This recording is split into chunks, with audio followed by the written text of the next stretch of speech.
Okay, so trying something new. I've never tried something like this before. I have been racing iRacing for about 2 years now, one of those at the beginning of the pandemic sort of situations.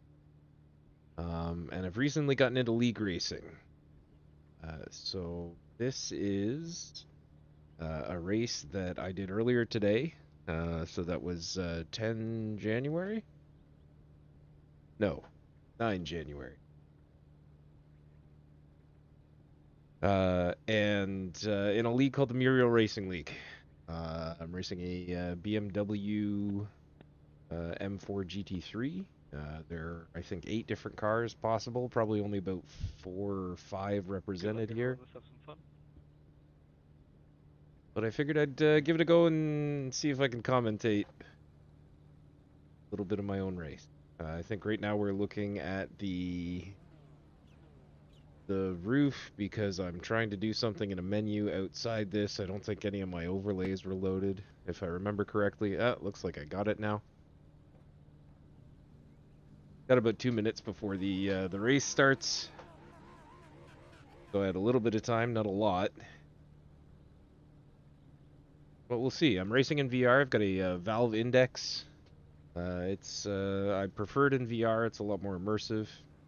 I have raced with triples as well. Maybe with some nice big triples like boosted or something like that.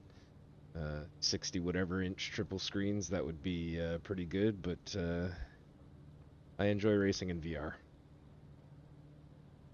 You guys get to see a first person view then. So off, it's about half a formation lap, just kind of the end of the S. Onto the last kind of complex of corners. Qualified 14th here. It's not too bad. The second in the amateur class. First guy, Spiros Bogas. Yeah. He qualified, looks like 11th, so. I like this track. Let's see how the race goes. Now it looks like first place is already gone. He's allowed to go as soon as the pit car comes in. Yep. We're green. Now with this many this many cars into turn one, it can be pretty scary. Leagues are usually a little better. You tend to get some cleaner racing, but still, that's not a lot of room for that many cars. The long straight down to the tight hairpin. Lots of opportunity for drafting. It's tough if you don't get a good run out of here. You get past a lot. And this is another one, lots of accidents at this corner. This guy's coming in too hot, they overcook it, and suddenly you've got a car on the side of you.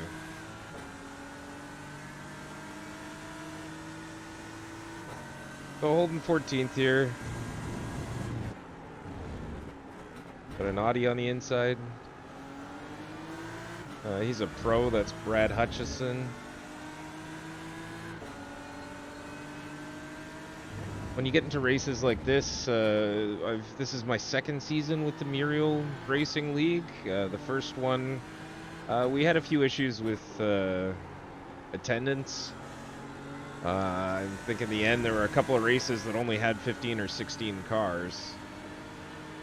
So it's not terribly representative, but I think I finished 9th out of however many entries, 35 or something like that. This is season 2. This is the second race of season 2. First one was at Watkins Glen, which was another fun race. I finished second there. Now we're getting stuck in. Lap 1's done. Start to get some heat into the tires and hopefully, hopefully keep it on track anyway.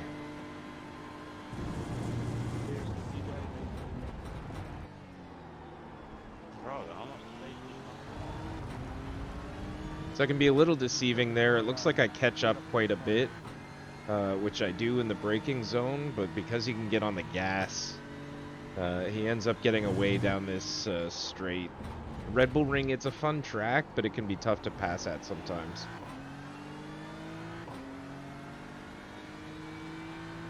It's in the Porsche as well. It's a tough car to drive. I drove it last season and didn't enjoy it very much. I'm enjoying the switch to the BMW very much, but the Porsche, if you can get it to work, it works really well. A lot of the top guys are running it; they seem to like it. It just didn't work very well for me.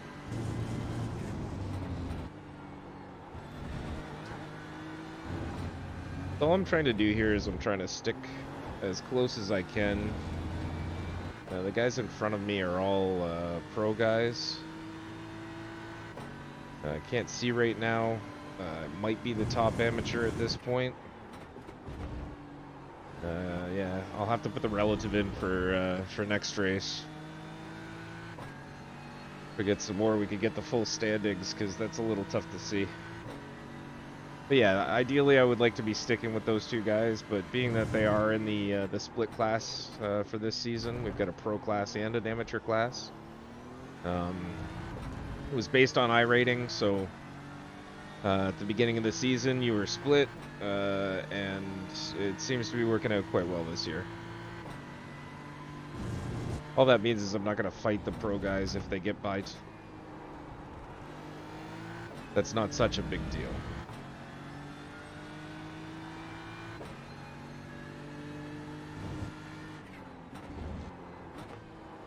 Oh, little twitch into the carousel.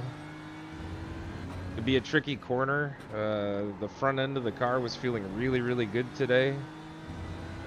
Felt like I could throw it around quite well. With a different setup, a little less downforce maybe, it can be tough going into that corner, and actually this corner too. With the car understeering quite wide, but it was set up quite nicely. That was just me not braking properly.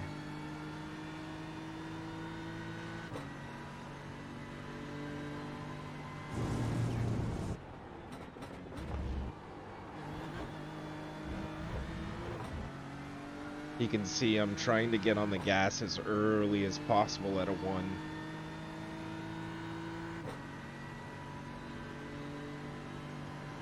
You really want to have drive into this corner. Keeping Jordan behind right now. He's in the same car though, so you know, equal machinery.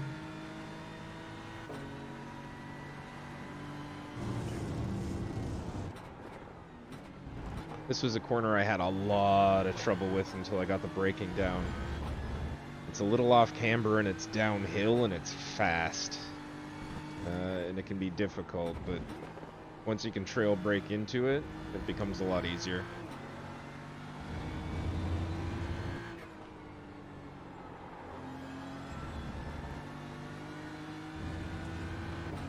You can see Jordan's getting a little closer.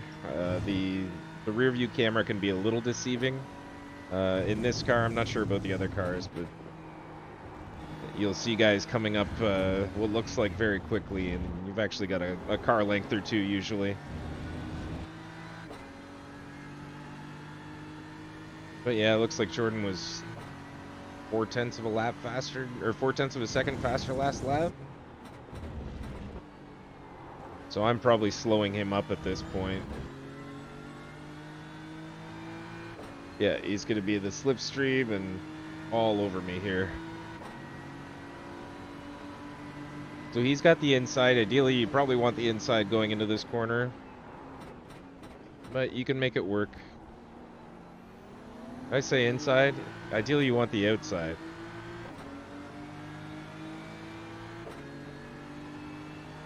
But yeah, the outside's a little more sweeping. You can carry a little more speed.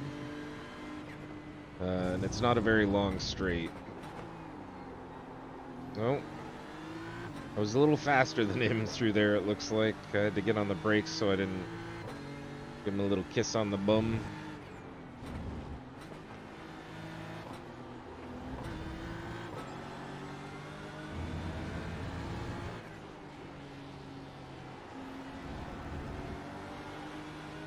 Looks like another pro. Brian Moles, one of the guys who raced with Muriel last season. Not sure where he finished, but always quick. But again, pro class. Not going to worry too much about keeping him behind or fighting him. I don't want to lose time.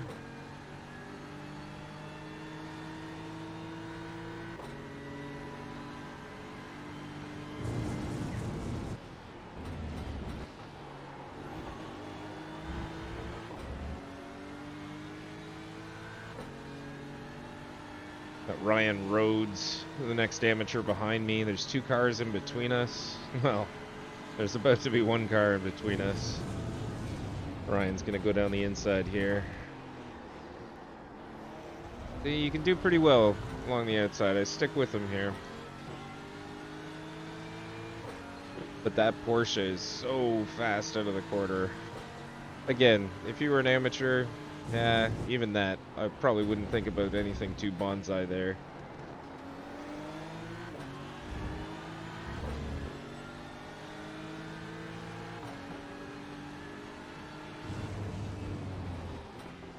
Oh, little braking mistake. Again, the carousel.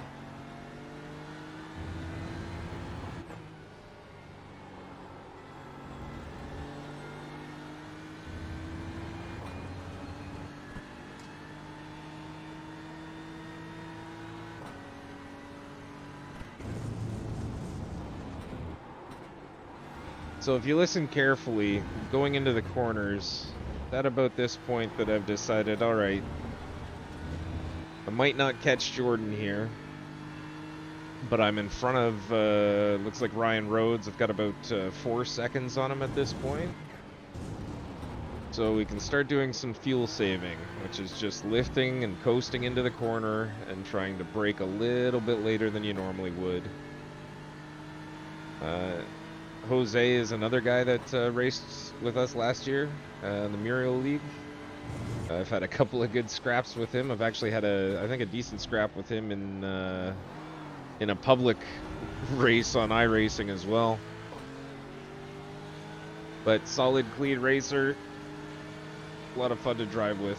Really good driver.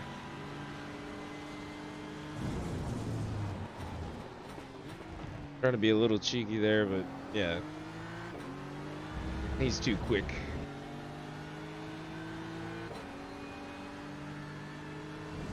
Again, at this point, you can see, normally the brake marker for this is around just before the 50, but I'm lifting off the gas before the 100 board. Into each corner, I'm lifting off the gas, so there's a period of coasting.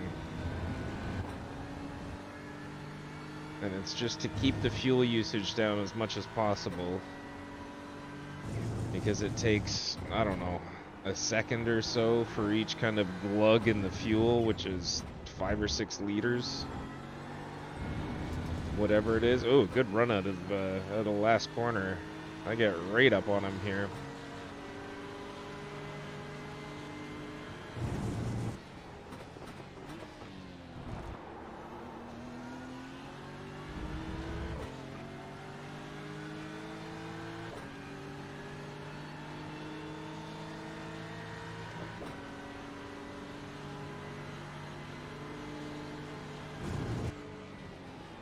Yeah, see, I'm not going to try anything stupid. I'll just follow him around. Having another car in front also helps with fuel saving. Brake the air a little bit.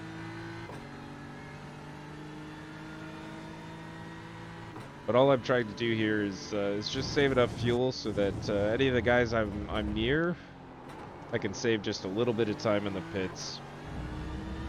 You know, if I can take...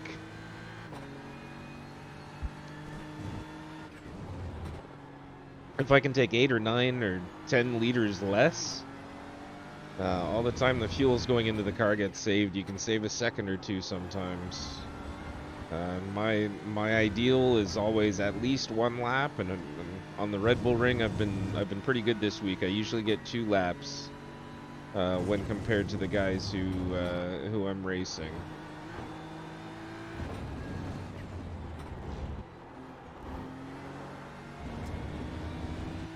Jumped quite a few places this week just through good fuel saving. The decent way to race. especially when you're not the fastest. Now, I'm not sure what the rest of these guys are racing on. I am racing on a Logitech. I think it's a G27. Might be a G25. I bought it secondhand from a good buddy of mine. And it's been hacked. The top about 30 degrees have been removed. At one point I had a screen set up when I was racing with triples so I could see behind it. The pedals are no longer in the enclosure. I put a Leo Bodnar load cell kit in there. So it's a load cell, but it's certainly no direct drive that I'm using. But it's still a ton of fun, especially in these GT3 cars. I came up in iRacing, I raced the Skip Barbers for a season or two, maybe? A season, probably. It had quite a bit of fun. And was doing F3 racing. And on a suggestion from actually the same good friend, gave GT3 racing a try and have been hooked ever since.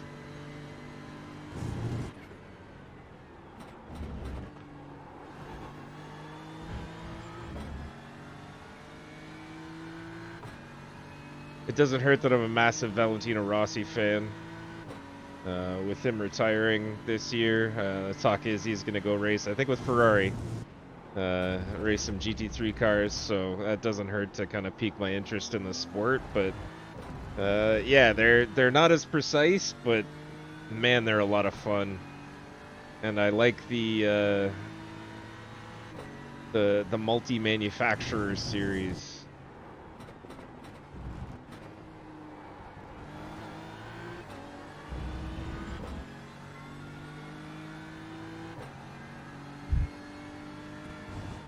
So at this point, we're almost 15 minutes into what is a 40-minute race. Muriel League does 40 minutes, which is it's a nice amount of time. It's not too long. Good sprint race. Gets us, I think, 25 or 26 laps around the Red Bull Ring, if I remember correctly.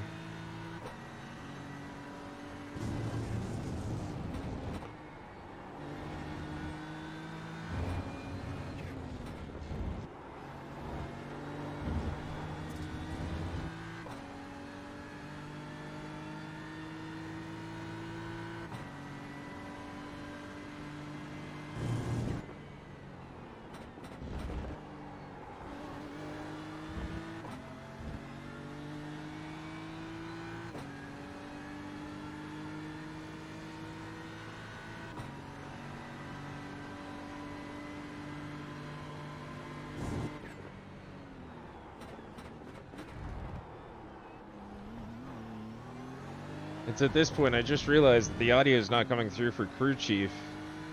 I'll have to fix that for the next one. Usually you've got Jimmy barking in my ear, telling me I don't know how to drive. Which most of the time he's right, but still. Doesn't have to be so mean about it. So a little mistake there.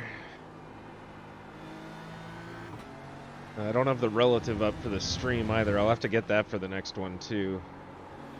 It's all well and good to have standings, but hard to tell who's around you in physical space.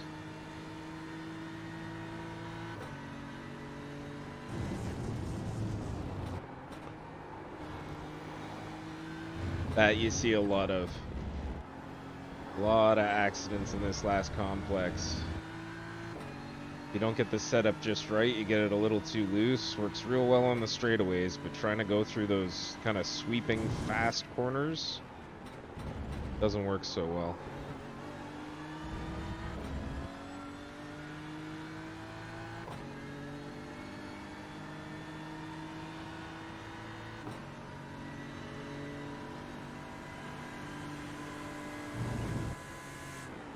So at this point again, yeah, that's Brad Hutchison.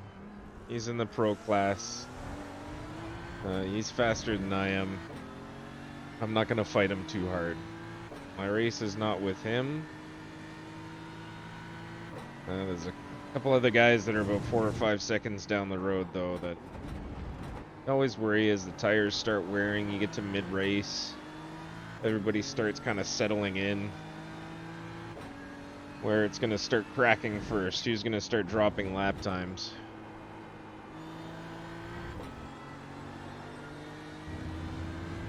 At this point, I'm doing 1 minute 30s, which is good. I think in qualifying today, I did my first minute 129 the whole week, which is, I mean, some of the fast guys are doing 128s, probably some 127s. Real aliens 126s maybe. But yeah, for me to run minute 30s in race pace means being competitive in my class, at least here.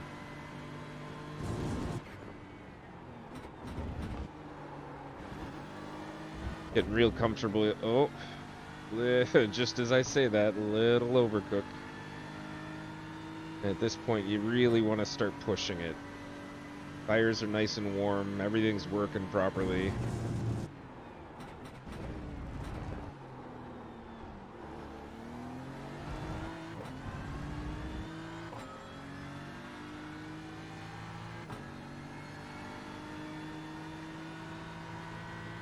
I keep looking down. I use VR overlays that you can't see for the next stream. The stream from inside the headset itself seems better than the iRacing window, so I'll try it next time, and you might see the overlays that I use. But there's one down on the driver's side kind of door panel, the relative overlay that I keep checking to see where everybody is. That's why you see my view kind of flash down there from time to time. Yeah, doing it again.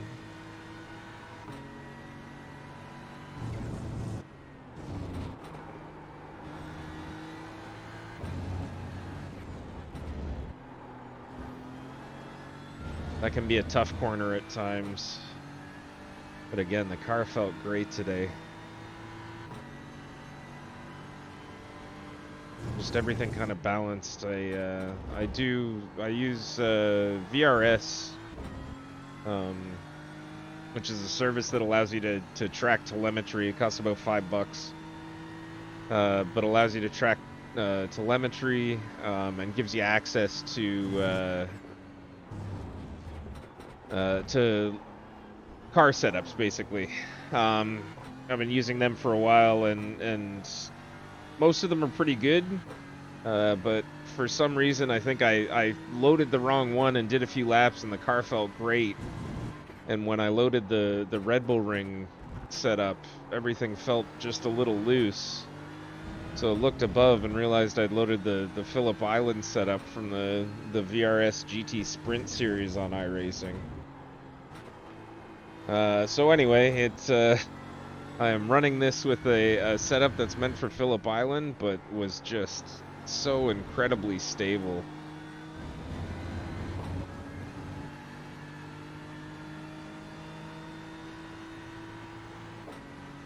I have to work very hard on consistency. I'm sitting right now, you know, my I rating hovers between 1,000 and 1,500. Usually creeping towards the higher side now, but if I want to kind of push past the amateur, then consistency is key. And this was one of the first races. Well, no, the Watkins Glen race last time too. That it felt pretty good.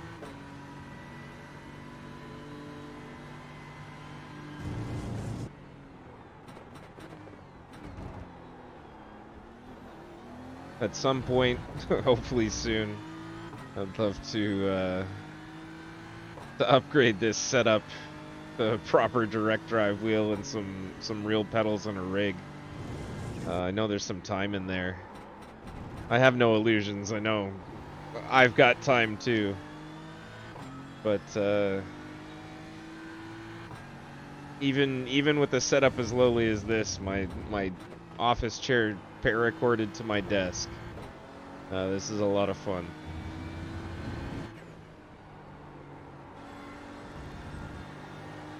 So you can see at this point, just trying to kind of catch the train here. If I can stick with these guys and get some draft, maybe they can pull me along, but at this point in the race, I'm starting to lose time against these guys. So really just going into super fuel saving mode. Trying to make sure I keep that down. Although sometimes when guys fight, sometimes you get lucky. So just try to save fuel as much as you can and stick with it as quickly as you can until someone makes a mistake. Most of the time for these 40-minute races, they limit it to 50% fuel in the cars. Means 60 liters to start out. We end up getting, you know, roughly 3/4 of the way through the race on a tank of gas. So it forces a pit stop, which is something I really enjoy.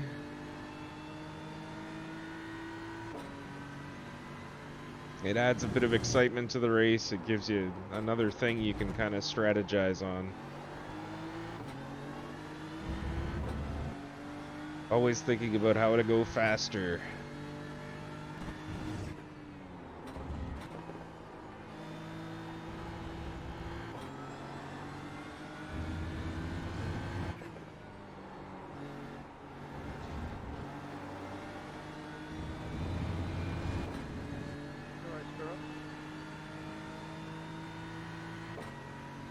There was a sorry Spiros there, so it sounds like he's probably been hit. Right now sitting in 12th place.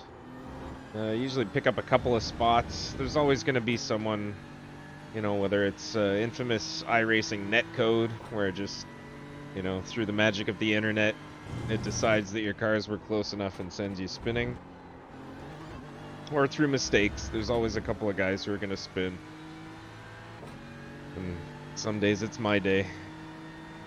But if you can be consistent and just pick up a couple of spots, it's always the goal. Just, you know, wherever I can qualify, just try and finish a spot or two ahead, and that's pretty good. And sometimes you get surprised and you pick up the pieces when others make mistakes.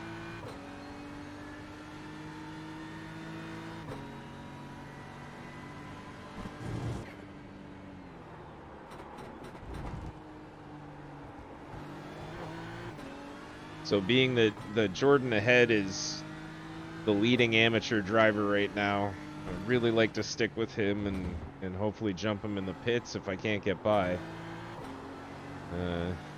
He's having a bit of a battle with, I think that's Jose in front.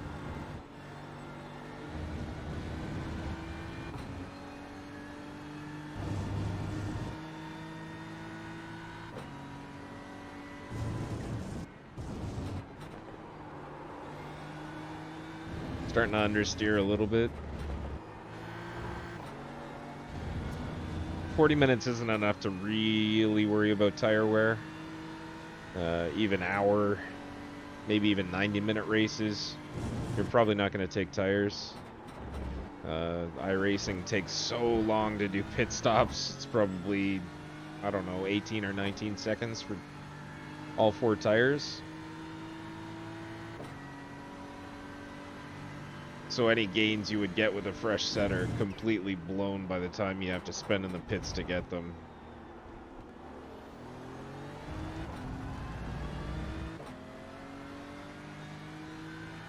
Always that corner. It looks like you get so close and then they just kind of take off.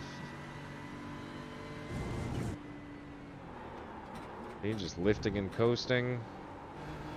The BMW being a front engine car means the engine, all the weight's on the front axle, so it keeps those front tires really pressed into the ground. You can exploit that on a track like this and really kind of not plow the nose in, but follow the nose of the car around.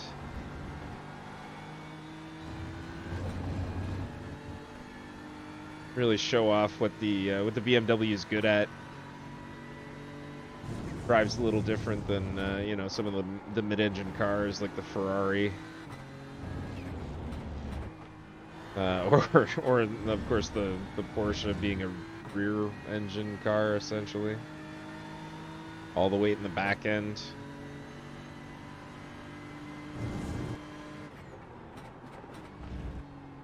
So it makes for a very stable platform having a front engine car.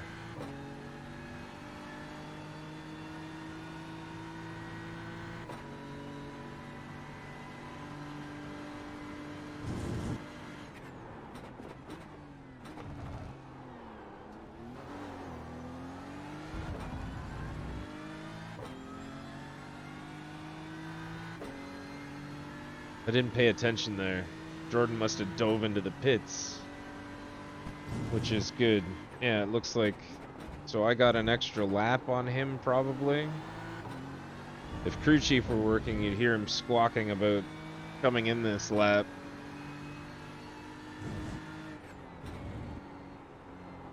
But ask my friends about computer and audio issues. It's not my forte.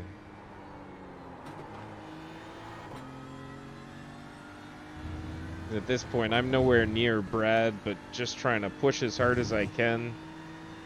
Get every last drop of fuel out of here. Brake hard. No, one more lap. So I got 2 extra laps.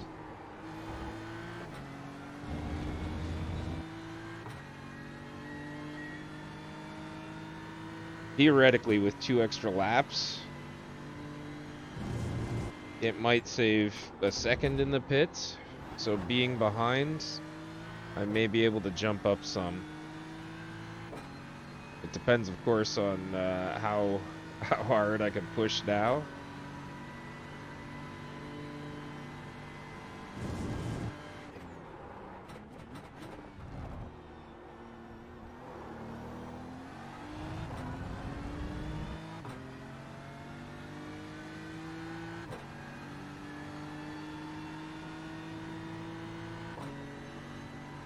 You can see on the dash of the car, right under the multicolored portion, there's a delta. It's a little tough to see, but it gives a lap delta from my best time, I think, of the session. Unfortunately, it doesn't give an overall time, but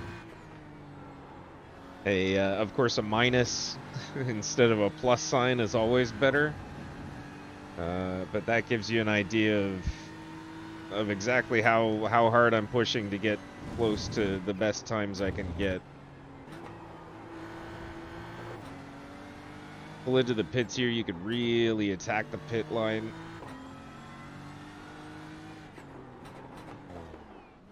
Slowed down a little too much, actually, so lost probably half a second there. Always want to be careful. If you overshoot, you gotta back up.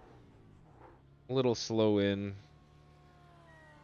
but take on just as much fuel as we need.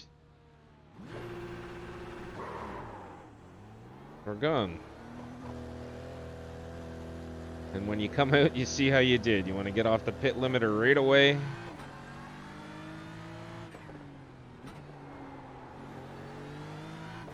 Find out that didn't really do all that well.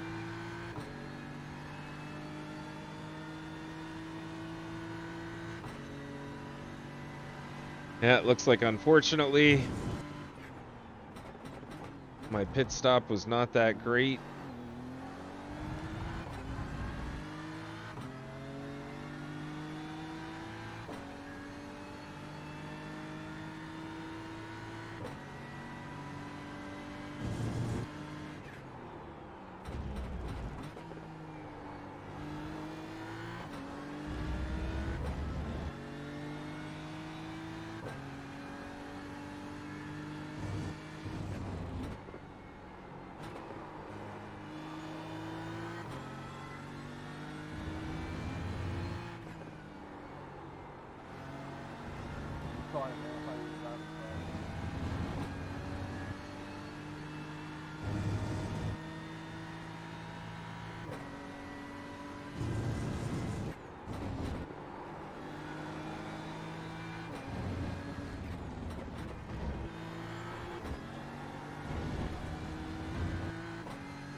So you can see now why the relative is always better. It took an entire lap. The standings don't update until the lap, I guess. But ended up almost 3 seconds behind, so really, if anything, might have lost half a second to the guys in front. At this point, being 32, almost 33 minutes in, I'm thinking hard about the guys who are behind me and whether or not I want to push. There's only one amateur guy in front. Jordan Hoyle looks like he'll probably take this one. So dial it back to about 95, maybe even 90%. Make sure the car is coming across the line in one piece. Fast enough to be there if the guys in front get scrappy and you can pick something up, but most of the time just kind of sitting back and saying this is second is probably a good place to finish.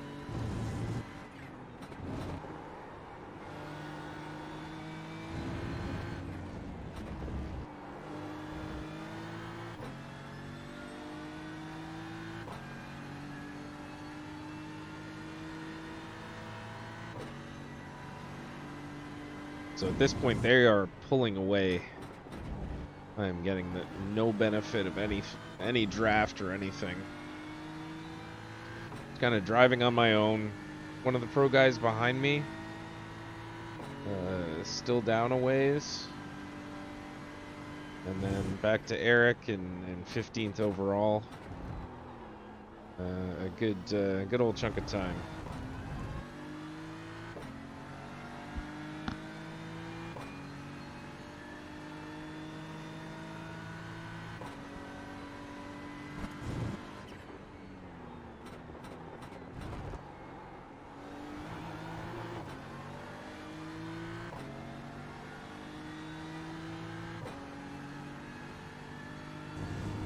You can tend to end up in a little bit of a lull when it gets to times like this. There's no point in pushing too hard and risking, throwing away what is a really good finish.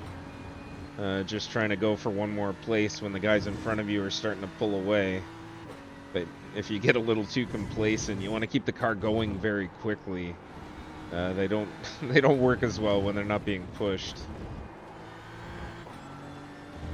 So you really you still have to drive quickly. Make sure that you hit all the apexes. And don't get too complacent and drive off into the sunset.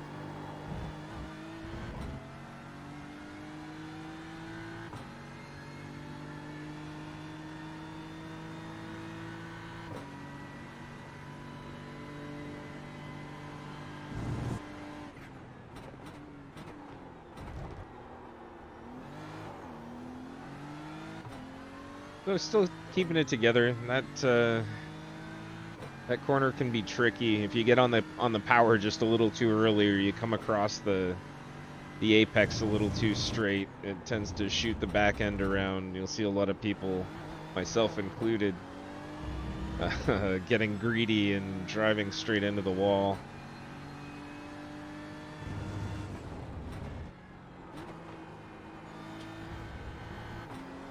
Again, just trying to be smooth, keep the car quick.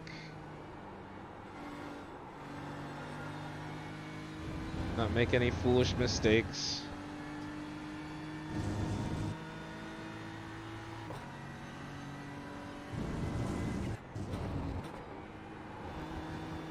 You can see as the gas comes down too, lap deltas tend to come down as well. So I'm driving very calmly, but still managing to do laps that are within, sort of best laps, minute 30s. Which is good race pace for me, at least around Red Bull Ring.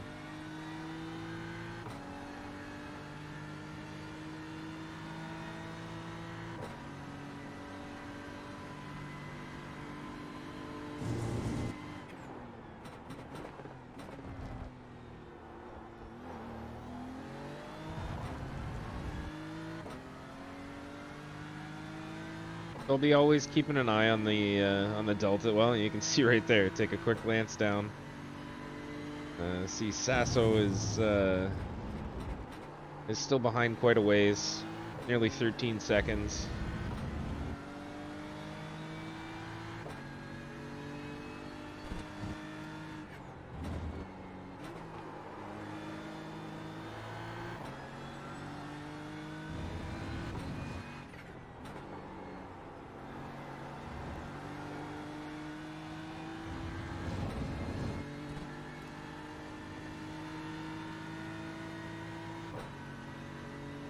So a little under 2 minutes now.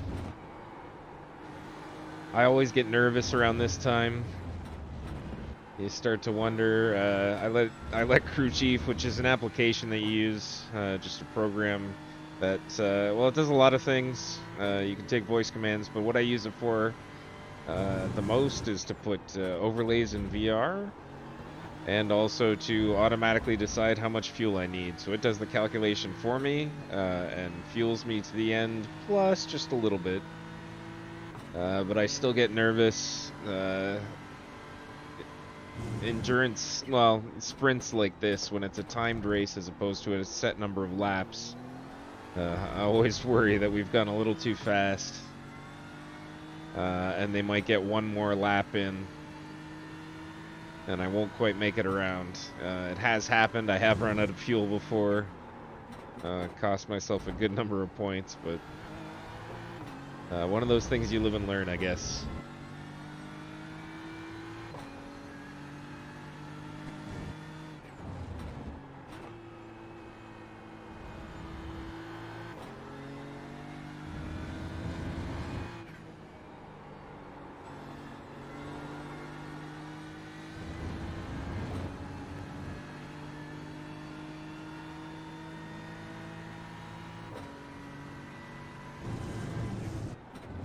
And just always kind of keeping an eye on that relative. As long as the one behind is in the green, means you don't need to worry about someone catching up to you.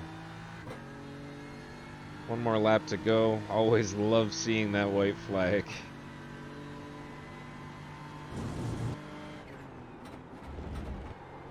Dropped into the 131s there, 131.0, but still scruffy lap.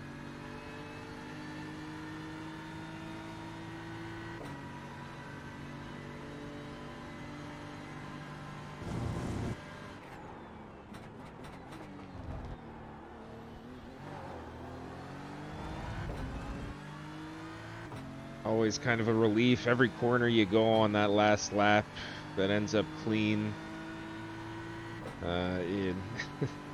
Your shoulders come a little further from your ears and you get to relax a little more.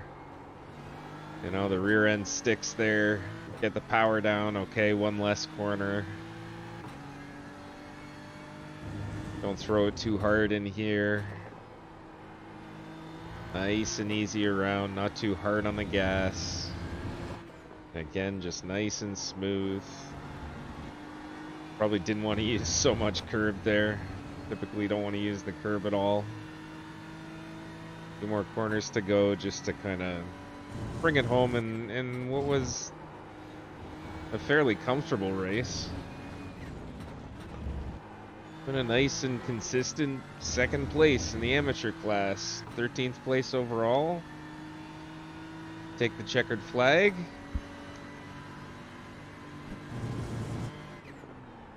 And that's a race. You see guys stopping. With iRacing, you can, of course, just reset your car. It'll pop you into the pits. With some of the broadcasted races they do over Twitch or YouTube, they like to have guys at least have one more lap. It looks proper, so I've tried to get into the habit of doing this as well. There's Jordan, amateur class winner. Great race, super fast. Couldn't catch him.